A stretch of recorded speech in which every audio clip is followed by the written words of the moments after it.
अगर आप अपने बेटे से कहेंगी तो। अब आया ना ऊँट पहाड़ के नीचे। अरे सुन, जब तू मस्का लगा रही थी तभी मैं समझ गई कि दाल में जरूर कुछ न कुछ काला है। मम्मी जी, जो कुछ हुआ भूल जाइए ना प्लीज। मेरी बात सुन, तू जो कर रही है बिल्कुल भी ठीक नहीं है। क्या ठीक नहीं है? उसने तेरे सामने कितनी विनती की, उसके साथ शादी में चली जाएगी तो कौन सी आफत आ जाएगी। बहू कैसी रहे, बच्चे कैसे रहें, अभिभावक कैसे रहें, ये सब बाइबल में बताया गया है।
सुन बेटे, ये कॉफी पी और तू निकल। कम से कम तू तो जा, तेरे खास दोस्त की शादी है। अगर तू भी नहीं गया तो अच्छा नहीं लगेगा माँ, ना। उसके बिना मेरा अकेला जाना ठीक नहीं रहेगा। वाइफ को साथ में लेकर क्यों नहीं आए, ऐसा बोल बोल कर मेरी हालत खराब कर देंगे। अच्छा तो तू रुक, मैं जाके उसे खरी खोटी सुना के लेके आती माँ, हूँ। तुम जाके उससे झगड़ा मत करना।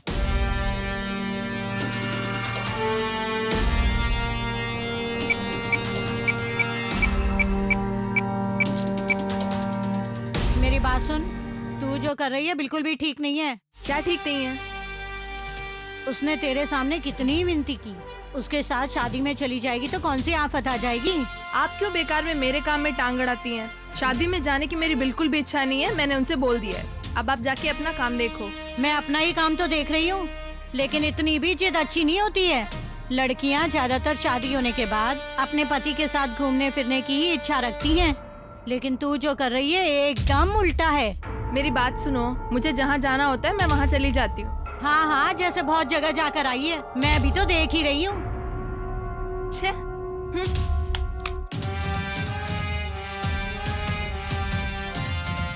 ये क्या, अपनी माँ को मेरे पास झगड़ा करने के लिए भेजा? ये क्या माँ, तुमने इसके साथ झगड़ा किया? अब छोड़ो ना, मेरी प्रॉब्लम है, मैं खुद देख लूंगा। तुम इससे परेशान मत करो। कान खोलकर सुन लो, अब से मेरे काम में टांग मत अड़ाना। बड़ी आई, मैं टांग अड़ाती हूँ बोल रही है, कितनी घमंडी है। क्यों रे, तू उसे इतना सिर पे चढ़ा के क्यों रखता है? उसके सामने बोलने में तुझे डर लगता है क्या? ये क्या बोल रही हो? मुझे भी उसके जैसा बनने के लिए बोल रही हो? क्या मसीही परिवार में ऐसा ही होता है? रहने दो, मैं शादी में ही नहीं जा रहा, मैं अपने ऑफिस जा रहा हूँ।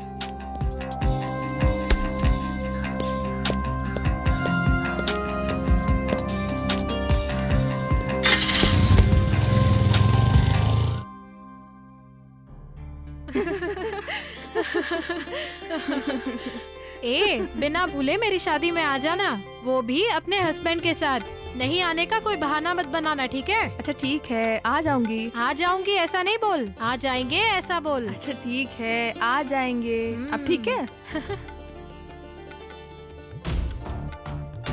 उनके दोस्त की शादी में मैंने जाने से मना कर दिया था।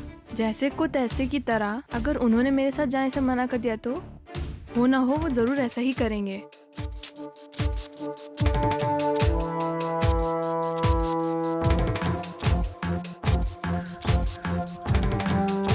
मम्मी जी, मेरी एक सहेली है, उसकी शादी होने वाली है। ठीक है, तो उसके लिए मैं क्या करूँ? एक काम कर, मुझे जहाज में भेज दे, मैं चढ़ावा देकर आ जाऊंगी। ऐसी बात नहीं है, मेरे साथ आपके बेटे को भी जाना है, इसलिए ये बात जाकर अगर आप अपने बेटे से कहेंगी तो। अब आया ना ऊँट पहाड़ के नीचे। अरे सुन, जब तू मस्का लगा रही थी तभी मैं समझ गई कि दाल में जरूर कुछ न कुछ काला है। मम्मी जी, जो कुछ हुआ भूल जाइए ना, प्लीज जाइए ना। मैं भला कैसे भूलूं? मैं उसे तेरे साथ बिल्कुल भी नहीं भेजने वाली। मम्मी जी क्यों ऐसे बोल रही हैं? अच्छा तो बता कैसे बोलूं? ये समझ ले, हम जैसा बोते हैं वैसा ही तो काट पाते हैं, याद रखना।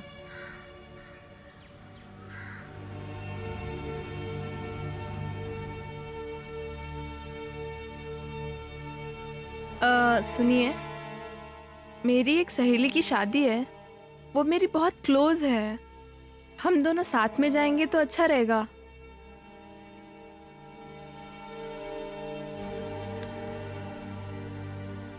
अरे सुनिए ना, सुनिए ना, अगर मैं वहाँ अकेली गई तो उसे बहुत बुरा लगेगा ना, इसलिए तुम्हें मेरे साथ चलना ही होगा। ऑफिस के लिए देर हो रही है, मैं जा रहा हूँ।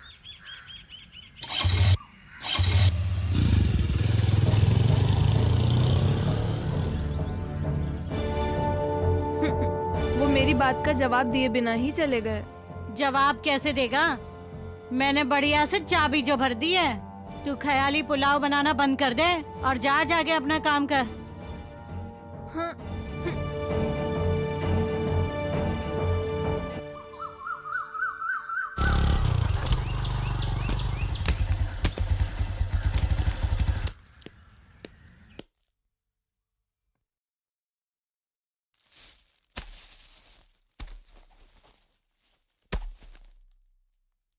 जेबा, हाँ, हाँ, अभी आई अभी आई। सुनो, कल मैंने ऑफिस से छुट्टी ले ली है। अब तो तुम खुश हो ना? हाँ, ये क्या इस तरह अचानक से सरप्राइज? इसका मतलब तुम भी मेरे साथ शादी में चल रहे हो ना? यस, इसमें आश्चर्य की क्या बात है? मुझे भी अपने जैसा समझा है क्या? ये लो, इस बाइबल के अंदर नीति वचन 24वां अध्याय है, उसका 29वां वचन पढ़ो। जैसा उसने मेरे साथ किया वैसा ही मैं भी उसके साथ करूंगा और उसको उसके काम के अनुसार बदला दूंगा। इस प्रकार से इसमें लिखा हुआ है। अब समझी? ऑफिस में जब मैं बाइबल पढ़ रहा था तो इसी वचन ने मुझसे बात की और इसीलिए तुम्हारे जैसा ना करके शादी में जाने को तैयार हुआ हूँ। समझ गई ना? ये लो, आते समय गिफ्ट भी लेकर आया हूँ।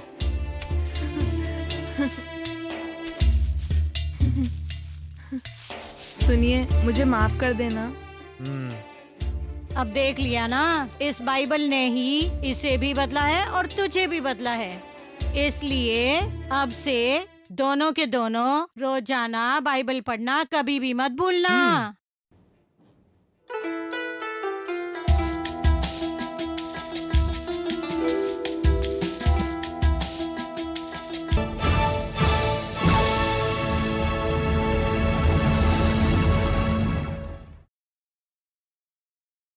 प्रिय बंधुओं, यीशु मसीह के नाम से आप सबका हार्दिक स्वागत है।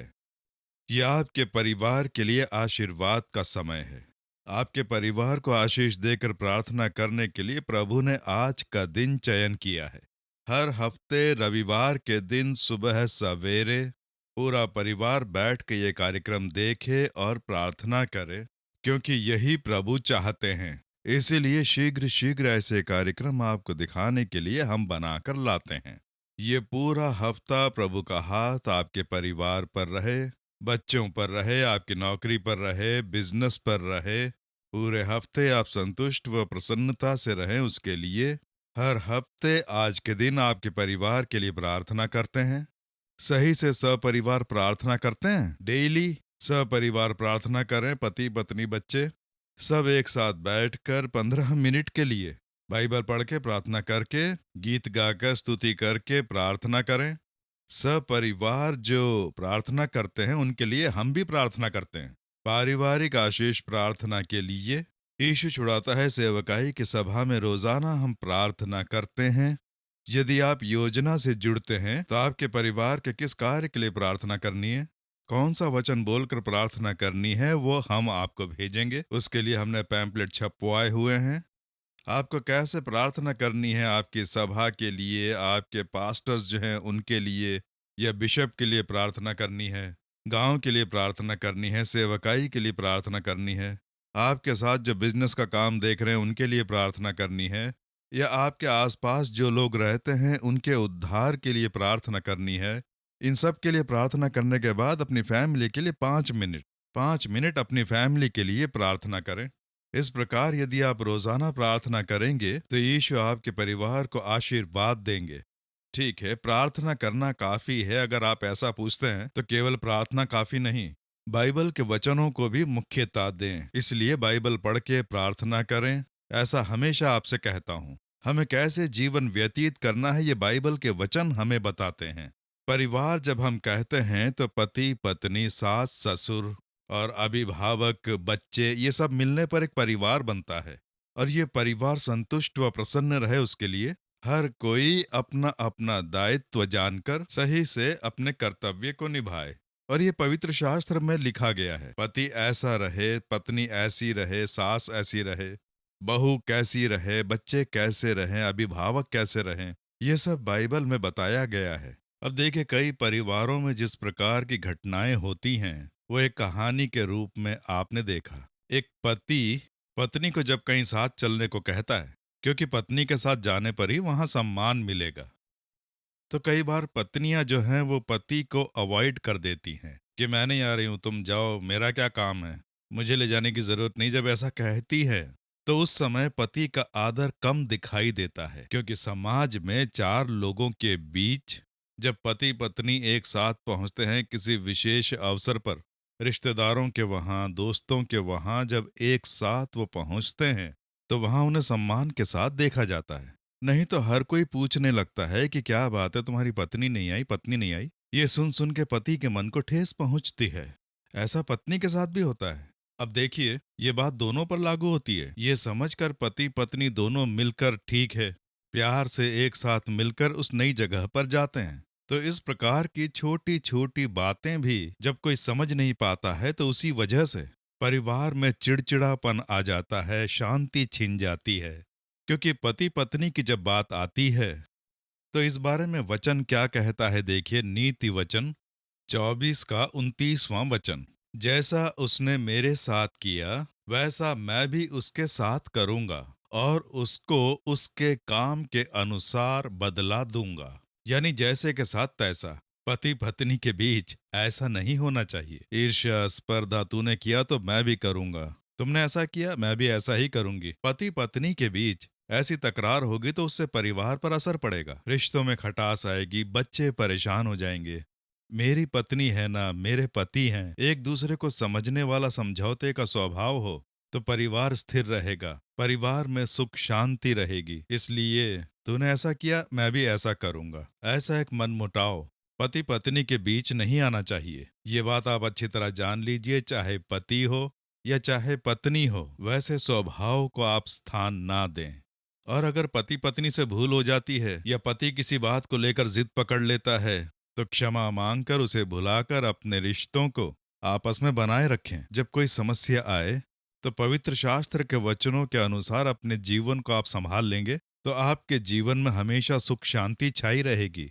वरना समस्या भले ही छोटी सी क्यों ना हो, वो भयावह हो जाती है, राई का पहाड़ बन जाता है। इसलिए कृपा करके आप समझें और पति पत्नी एक दूसरे को समझकर साथ में जीवन जिए। फैमिली को काउंसलिंग देने वाले एक काउंसलर को मैं जानता हूं, और मैंने जब उनसे लोगों के परिवारों के बारे में पूछा तो उन्होंने कहा कि ब्रदर, बात करने की भी समस्या है। बात करना, सिर्फ बात करने को लेकर पति पत्नी डाइवोर्स तक पहुंच गए। तो मैंने पूछा कि ऐसी क्या बात हो गई। अब देखिए, पति पत्नी दोनों के ब्रश अलग अलग हैं और दोनों के लिए पेस्ट एक ही है। उसमें से पति ले लेता है, पत्नी कहती मेरा पेस्ट है, ये तुम मत लो। पति ने कहा मैंने ब्रश यूज नहीं कहा, पेस्ट ही तो है, पेस्ट लिया। नहीं नहीं, तुम पेस्ट भी यूज नहीं कर सकते, तुम अपने लिए अलग से लेकर क्यों नहीं रखते। इस बात को लेकर जो झगड़ा शुरू हुआ वो डाइवोर्स तक पहुंच गया। अब देखिए, कितनी छोटी सी बात है, लेकिन इस बात ने कितनी बड़ी समस्या खड़ी कर दी। तो इसका कारण क्या है? एक दूसरे में प्यार नहीं है, समझौते का स्वभाव नहीं है। मैं भी ऐसा ही करूंगा, मैं भी जिद पकड़ूंगा, तूने किया तो मैं भी करूंगा। ये किसी भी परिवार के लिए अच्छी बात नहीं। ये बात आप अच्छी तरह जान लीजिए, चाहे पति हो या पत्नी हो या सास बहू की ही बात क्यों ना हो या अभिभावक और बच्चों की बात क्यों ना हो, परिवार में एक दूसरे को समझौते के साथ रहना चाहिए, प्यार से रहना चाहिए।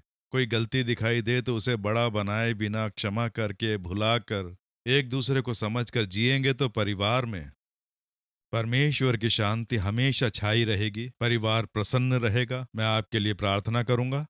इस हफ्ते हर परिवार में कार्य करके आशीर्वाद देकर प्रभु आपको चलाएंगे। पढ़ाई करने वाले बच्चे घर में हैं, प्रार्थना करने के बाद उन्हें स्कूल भेजें, कॉलेज भेजें। अभिभावक अवश्य करें, खास करके माँ बच्चों के सर पे हाथ रख के प्रार्थना करके भेजें। कई घरों में मैंने देखा है, माँ बच्चों के माथे पर क्रॉस बनाकर प्रार्थना करके भेजती हैं।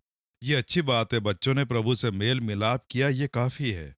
बच्चे बड़े होने पर भी कॉलेज जाने लगे, उस वक्त भी उनके सर पर हाथ रखकर प्रार्थना करके उन्हें भेजें। ये तभी हो सकता है जब आप अपने जीवन में सही से प्रार्थना करती हों। आप ऐसा नहीं करती हैं तो सब व्यर्थ है। पहले आप प्रार्थना में स्वयं को दृढ़ बनाएं।